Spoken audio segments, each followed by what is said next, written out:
You know what drowning in armor sounds like. Metal grinding against flesh as cold water rushes in through the gaps, lungs screaming for air that will never come, the weight of your own equipment dragging you down like chains. 15,000 Romans learned this on June 21st, 217 BC, not in some distant ocean battle, in a lake, in the heart of Italy, trapped between water and hills while an entire Carthaginian army cut them to pieces. This is the Battle of Lake Trasimene, the largest ambush in military history. The day one man hid 50,000 soldiers in plain sight and made a generation of Romans terrified of fog.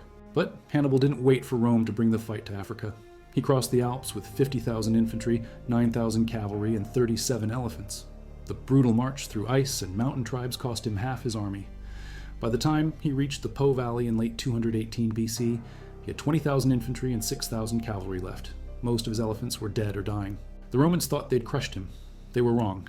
At the Battle of Ticinus in November 218 BC, Hannibal's cavalry destroyed the Roman mounted forces. The consul Publius Cornelius Scipio was personally wounded. His son, the future Scipio Africanus, saved his life. 1 month later at the Trebia River in December 218 BC, Hannibal lured 30,000 freezing Roman soldiers into an ambush. 20,000 died. The survivors scattered. Gallic tribes across northern Italy saw which way the wind blew and joined Hannibal. His army swelled to 31,000 infantry and 11,000 cavalry. Rome had lost 2 battles, 2 consuls humiliated, and winter was setting in. Also comment from which city you're hearing this from.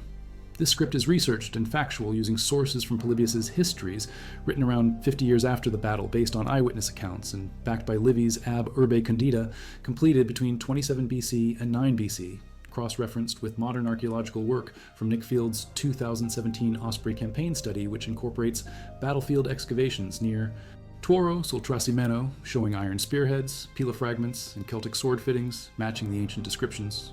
Now back to the information. The patricians hated him, but the people loved him. He'd built the Via Flaminia, the great road north. He'd championed land reform. He wanted glory. He wanted to prove the aristocrats wrong. He took command of 4 legions, 2 Roman and 2 allied, 25,000 men. Stronger cavalry than usual, 600 horsemen per legion. They established supply depots at Ariminum on the Adriatic coast and Arretium in Etruria, modern Tuscany. The plan was simple. Geminus would guard the eastern approach. Flaminius would block the mountain passes from the north. Hannibal would be caught between them. It was a good plan. Hannibal ignored it. Nobody expected an army to march through the Arno marshes. The land was flooded, overflowing. The Carthaginians marched for 4 days and 3 nights through water. Men fell asleep standing up and drowned. Disease spread. An epidemic decimated ranks. Hannibal himself developed conjunctivitis, lost his right eye. The pain was excruciating, but he kept moving. By the time he emerged in Etruria, he'd bypassed both Roman armies. Flaminius at Arretium had been outmaneuvered. The consul didn't even know Hannibal was behind him until reports came in. Farms burning, villages razed, every adult male they found killed on sight. The Carthaginians were plundering the richest farmland in Italy, taking food stocks, destroying property, making Rome look weak. These weren't just Roman lands being destroyed. These were the farms of the legionaries themselves, small landowners who made up the officer class and the heavy infantry, watching their own countryside burn while their army sat idle. The humiliation was unbearable. Flaminius had a choice. Wait for Geminus and his second army to arrive from the Adriatic coast, combine forces, outnumber Hannibal, or pursue immediately and crush the invaders before they could escape south. Flaminius chose pursuit. The Senate tried to recall him, wanted him to return to Rome and perform the proper religious rituals he'd skipped when leaving. Flaminius ignored them. He was already moving. His 25,000 men marching hard, closing the distance. They passed through devastated territory, scorched earth, dead bodies, the smell of smoke, their farms, their families. The rage built with every mile. Polybius wrote that they expected easy victory. They brought chains and fetters, civilian followers, more numerous than soldiers, planning to sell captured Carthaginians as slaves. The overconfidence was terminal.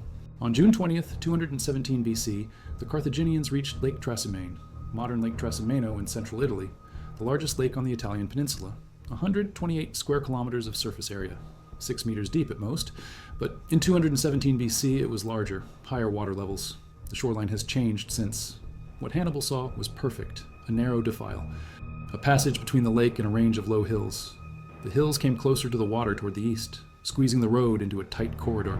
Thick forests covered the slopes. Morning fog would roll off the lake at dawn. The trap rode itself. His Balearic slingers and light infantry spread along the northern hills, hidden in the tree line. His Gallic infantry and cavalry positioned at the western entrance, where the Romans would enter, the blocking force. Hannibal had more than 50,000 men by this point, reinforced by Gallic allies. The ancient sources disagree on exact numbers, but consensus puts him between 50 and 55,000. He had 40,000 infantry and 10,000 cavalry, considerably larger than the Roman force. But numbers alone don't explain what happened next. Hannibal ordered campfires lit on the hills to the east, far from his actual position, making it look like his army was miles ahead, already moving south, already escaping. The Romans would see the smoke and believe they were falling behind. It worked. Dawn, June 21st, 217 BC. Flaminius broke camp. His 25,000 men in marching column, standard Roman formation, advance guard at the front, 6,000 of the best troops, alert, armed, ready for contact. Then the main body, legionaries in column, 4 legions stretched along the narrow road. A thin line of men between hills and water, no room to deploy, no space to form battle lines. The consul rode near the center, surrounded by his guard, his armor gleaming, recognizable.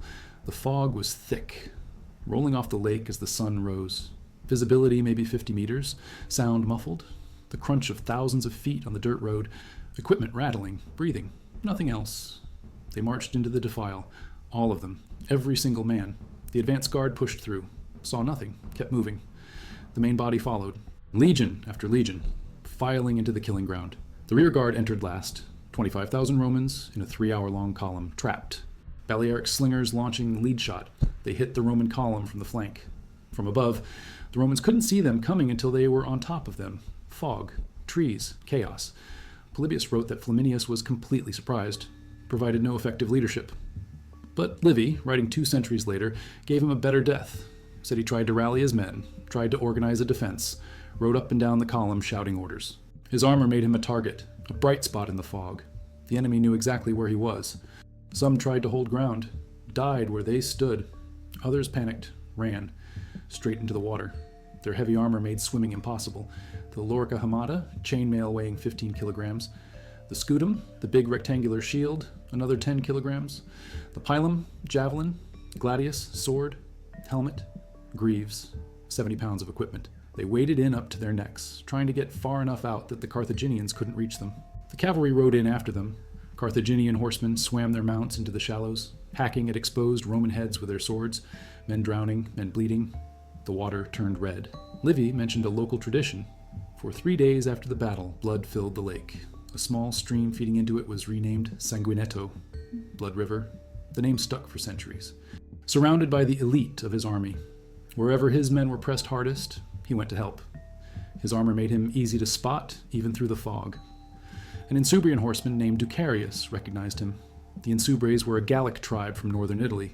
Flaminius had invaded their lands years before, destroyed their villages, killed their people. Ducarius remembered.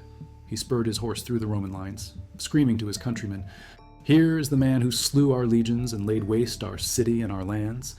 I will offer him in sacrifice to the shades of my foully murdered countrymen." He charged. A Roman armor-bearer threw himself in front of Ducarius. The Gaul killed him, kept coming, drove his spear through Flaminius. The consul died. His body was never recovered, lost in the chaos, the lake, the fog. When the Roman center learned their commander was dead, the cohesion broke. Men scattered, tried to escape.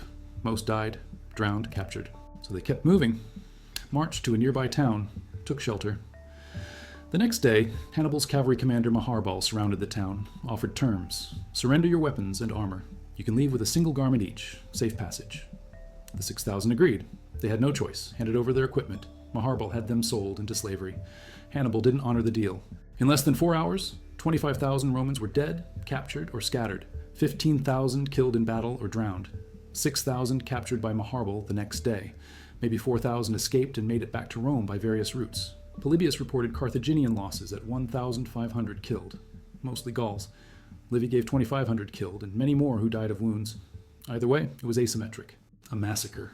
In less than a week, Rome lost nearly 30,000 men and most of the cavalry from 2 consular armies. 2 consuls, dead or disgraced. The road to Rome lay open. Hannibal could have marched south, could have besieged the city, but he didn't. His army was battered. His supply lines stretched thin. And most critically, he'd hoped the Italian allies would switch sides, join Carthage against Rome. It didn't happen. Even after Trasimene, the cities stayed loyal. The Roman alliance system, built over centuries, held. Hannibal knew he couldn't take Rome by siege, not without Italian support, not without reinforcements from Carthage. So he kept moving, ravaging the countryside, trying to break the alliance, waiting for his moment. Fabius Pictor, a senator who lived through it, wrote that 15,000 were killed and 10,000 dispersed. The streets filled with people, wailing for the dead, calling out names of family members, husbands, sons, brothers.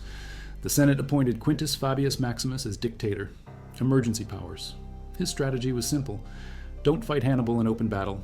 Harass his supply lines, shadow his movements, wear him down. It became known as the Fabian strategy. Fabius Cunctator. Fabius the Delayer. It saved Rome, but it was slow, frustrating. The people wanted action, wanted revenge. In 216 BC, they elected two new consuls, Gaius Terentius Varro and Lucius Aemilius Paulus, aggressive commanders. They raised the largest army Rome had ever fielded, 86,000 men according to Polybius. Livy gave similar numbers. They marched to confront Hannibal at Cannae. August 2nd, 216 BC, another ambush, another massacre. 50,000 to 70,000 Romans dead in a single day. Cannae made Trasimene look small.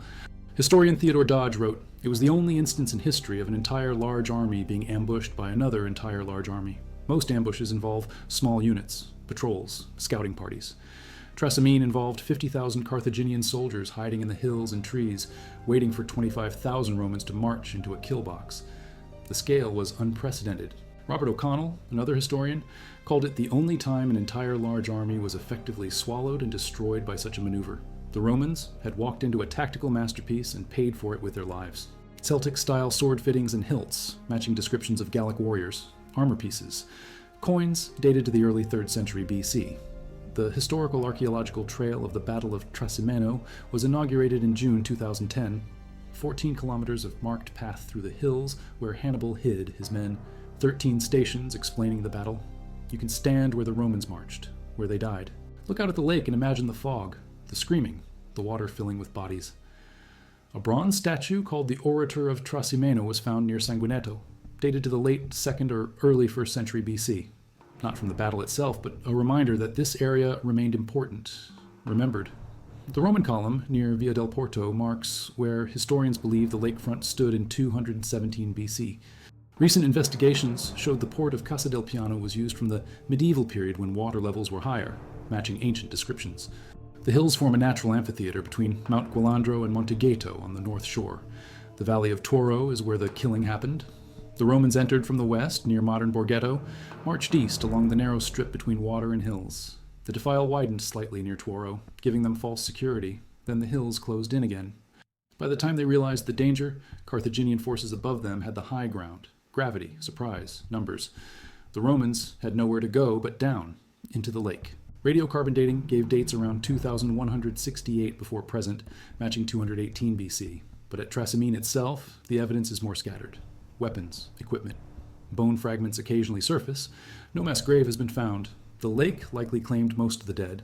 Bodies weighted down by armor, sinking into the mud, or they were burned, collected, and cremated to prevent disease. The ancient sources don't say. What we know comes from the artifacts. The fighting was hand-to-hand, close quarters, brutal. No room for pilum volleys or formation tactics, just swords, shields, men killing each other in the fog. The turning movement involves bypassing the enemy's front and attacking from the flank or rear. At Trasimene, Hannibal didn't just flank, he enveloped. Forces above, forces behind, forces ahead. The Romans were in a pocket. Theodore Dodge emphasized this was unique. No other battle in ancient history saw an entire army ambushed at this scale. Later, military theorists studied Trasimene. Sun Tzu would have approved. Karl von Clausewitz mentioned it in On War. Napoleon reportedly studied Hannibal's campaigns, including Trasimene. In 1991, General Norman Schwarzkopf cited Hannibal's victory at Cannae as inspiration for the Gulf War's coalition operations. But Cannae built on lessons from Trasimene: the double envelopment, the psychological warfare, the use of terrain to negate numerical advantage. Hannibal perfected these at the lake. The Second Punic War lasted 17 years, from 218 BC to 201 BC. Hannibal spent 15 of those years in Italy. He won at Trebia, won at Trasimene, won at Cannae. Smaller victories at Herdinia, Silurus, the Metaurus disaster for Hasdrubal. Rome kept losing battles but never surrendered. They raised new legions, changed tactics, stopped meeting Hannibal and pitched battles. Fabius's delaying strategy became doctrine. Meanwhile, they sent armies to Spain, cut off Carthaginian reinforcements. Publius Cornelius Scipio, the son who saved his father at Ticinus, grew up, became a general, conquered Carthaginian Spain.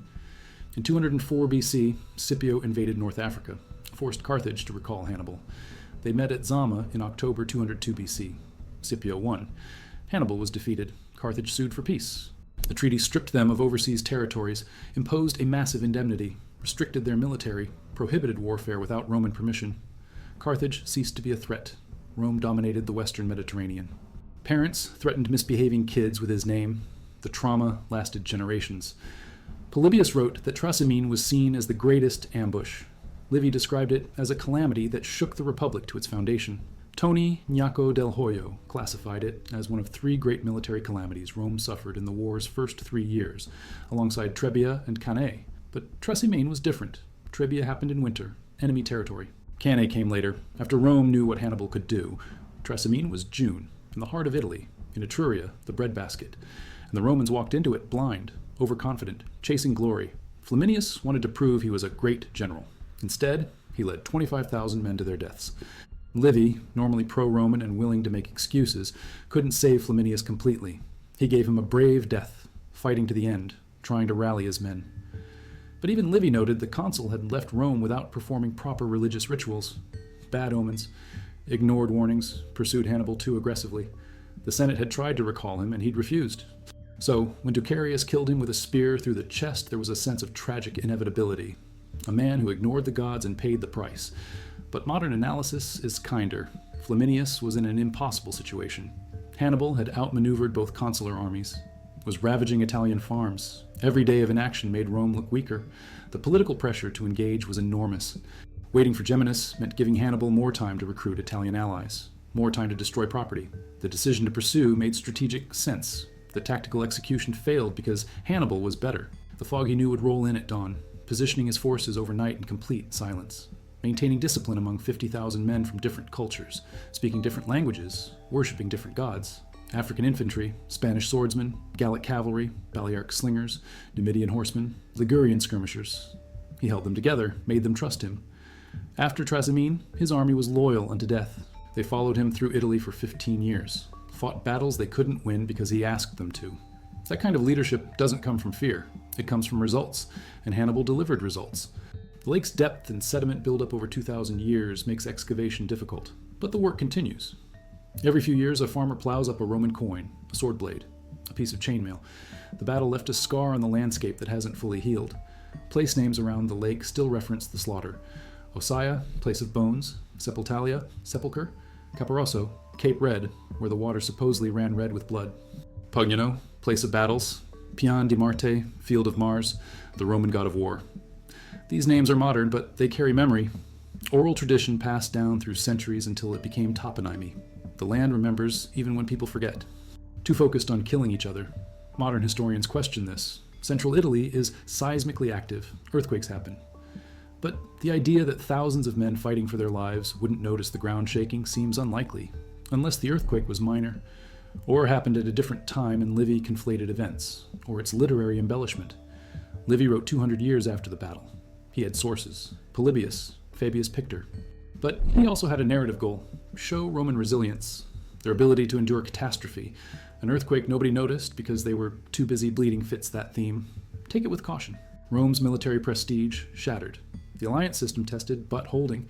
Hannibal's reputation as the greatest general of his age secured. And the lesson hammered home. Don't chase Hannibal into a trap. Don't underestimate terrain. Don't march your entire army through a defile without scouting it first. Don't ignore fog. Don't let rage and humiliation dictate strategy. The Romans learned. They absorbed the lesson at a horrific cost. Fabius implemented his delaying tactics. Future commanders, especially Scipio, studied Hannibal's methods and learned to counter them. But in 217 BC at Lake Trasimene, the education was bloody. If he'd struck immediately, Rome might have capitulated. Others say no. Hannibal's army was exhausted. He had no siege equipment. Rome's walls were formidable, and his strategic goal was never to destroy Rome, the city, but to break the alliance system. Force Rome's Italian allies to defect, make Rome negotiate from weakness. That required mobility, raiding, winning battles. Sieging Rome would pin him in place, cut him off from supplies. He couldn't hold a siege long enough to starve them out, so he kept moving, trying to peel away allies. It nearly worked. After Cannae in 216 BC, Capua defected. Syracuse and Sicily joined Carthage. Several smaller cities switched sides, but the core held. The Latin allies stayed loyal, and without them, Hannibal couldn't win. Trasimene was tactically perfect, strategically insufficient. But as a case study in ambush warfare, Trasimene has no equal. The scale, the execution, the body count, 50,000 men hiding in hills and forests, 25,000 victims marching to their deaths, fog at dawn, the lake as a barrier, panic, drowning, blood in the water, Ducarius killing Flaminius in personal combat, Maharbal's cavalry pursuing escapees, the entire Second Army's cavalry ambushed days later. It's the prototype. Every military academy studies it.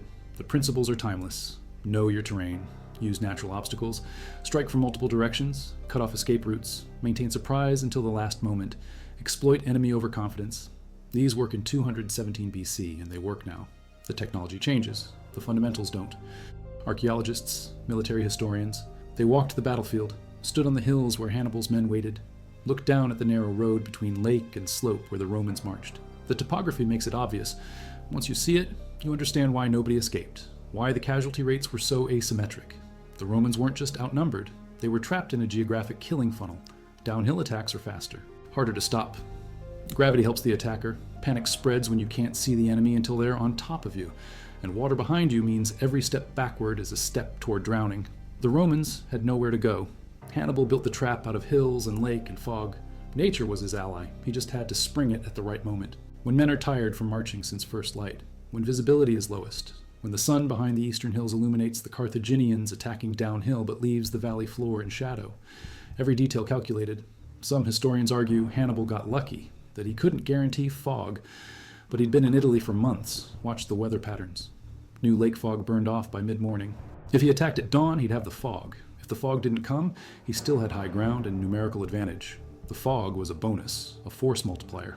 Not the foundation of the plan. The plan was solid either way. This is what separates great generals from good ones. Great generals create conditions where even bad luck doesn't doom them, where they have multiple paths to victory. Hannibal at Trasimene had options. Flaminius had none. That's why 15,000 Romans died. Couldn't form ranks, couldn't throw volleys. The pila stayed in their hands, too long for close quarter stabbing. Gladi, the short Roman swords, were better, but gladi worked best in formation, shield wall, stabbing over and under, disciplined thrusts. Isolated Romans with gladi against Gallic longswords had a problem. Reach, the Gauls could cut from farther away. Celtic sword fittings found at the site match this, longer blades. Slashing weapons. The archaeology supports the ancient accounts. It was chaos, close, brutal. Not the organized Roman military machine, just men dying in the fog. Or keep it on and drown. Most Romans didn't have time to decide. They were swarmed, cut down, pushed into the water, went under. The lake floor probably held hundreds of bodies for weeks. Eventually they decomposed, floated. Or the Carthaginians pulled them out and burned them. Disease prevention. The Romans left behind couldn't collect their dead. The customary funeral rites, cremation, burial, not after Trasimene. The bodies stayed where they fell, in the lake, on the hillsides, feeding crows and dogs, demoralizing anyone who came through later. A message. This is what happens when you fight Hannibal Barca. Tell your cities Carthage offers better terms than Rome. Break the alliance.